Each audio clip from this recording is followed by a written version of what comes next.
I'm Edie Lush, and I'm here in the Hub Pavilion in Davos. Delighted to be joined by Beth Comstock from GE, Chief Marketing Officer. Thanks for joining us. Thanks, Edie. You have just put out an innovation barometer. Tell me a little bit about what your findings are. Yeah, as a run-up to Davos, we go out and talk to thousands of executives around the globe to understand what's the mood of innovation, what's working, and are there some models to understand. So we released some of our survey last week. And some interesting things are happening. I think the business leaders of the world see the need to innovate now more than ever to create jobs, to create economic prosperity. They think we need to collaborate more.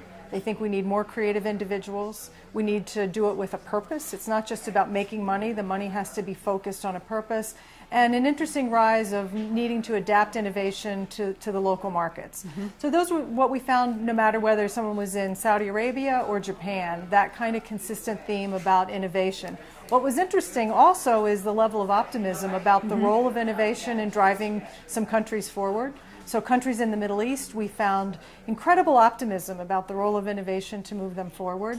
And some of the countries that might be seen globally as innovators, like Japan, a little less optimism. In fact, some sort of struggles in those countries to feel that they know what the formula is to move forward.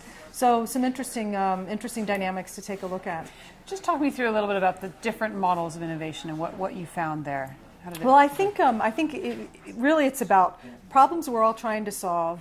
Society, governments, business, they're too big for any one entity to solve it. So this idea of collaboration, big companies to small, governments, that is on everyone's mind. But we sort of bubbled what we're calling the partnership paradox. That basically, as much as people know they need to partner, it's hard. Mm-hmm. They don't know how to do it. It takes time. So people aren't doing it as much as they need to.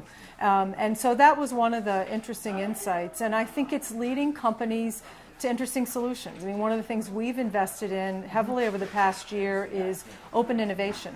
Asking for ideas in terms of solving problems with the smart grid or breast cancer, saying, hello world, these are big problems. We don't have all the answers. How do you collaborate with us? What ideas do you have? And take a breast cancer challenge that we're running now. We're getting ideas from Australia, from Israel, from Eastern Europe, and we're starting to see countries like Saudi Arabia saying, how do we team with you to bring some of those entrepreneurs alive and give them a boost? So some interesting models, I think, that this research brings to light. How easy it is to collaborate across borders, for example? Well, I think it depends on what your purpose is. When we've set our focus to something like clean tech, you galvanize everybody around what the problem is you're trying to solve. Now, sure, there are issues. Every country has a slightly different need.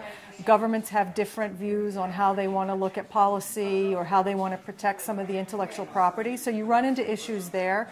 But I'd say if you can galvanize everyone around a shared vision, better health for more people. With our breast cancer challenge, it was about, we want to get rid of breast cancer. We want to move it from a death sentence to a chronic disease, to eventually get rid of it altogether. That galvanizes people to say, okay, what's possible? How do I work together? And it doesn't matter if you're an Australian researcher or an American researcher. You can see how that affects where you live and affects the world. You mentioned optimism differing across different areas. How do you think that affects businesses or governments' ability or willingness to innovate? It's a great question. I've been thinking about this a lot, seeing the results of the survey, because I think when I look at our survey, to me it's a rallying cry for business. One is it gives you a sense of environment. Certainly where GDP is better, you're going to have good success rate. I mean, that's just proven. We know that. But looking at the Middle East or looking at Sweden, where there's a lot of optimism and a willingness to partner in new ways, it says to us, hey, what might we do in those regions? How do we invest for the future? And in regions where maybe a little less optimism, you have to unpack it a bit, understand what it is, and then say, what's our responsibility as business to invest in the future? Do we just let the external environment dictate, or can we play a role in investing ahead of the market? And I think that's the question on business's mind. And certainly my view and our companies is we're investing big time in the future. And you need to almost help move the market forward, not react to it. You talked about collaborating across borders. I wonder if there's also an idea of bringing it back home and working within the local community to innovate, using your talent, your local talent. Yeah, absolutely. That came through the study, a real sense of needing to adapt the innovation to the local needs. And then you're seeing many regions, China, Korea, starting to emphasize, okay, we figured out the Chinese market, now how can we take that globally? So you see kind of multinationals looking at how do we zero in and understand the local needs, and local companies starting to say how do we take that and expand globally. So you've got that working on multiple levels. Fantastic, Beth. Thanks so much for stopping in, for taking the time to meet us here in the Hub Pavilion in Davos, and I'm Edie Lush.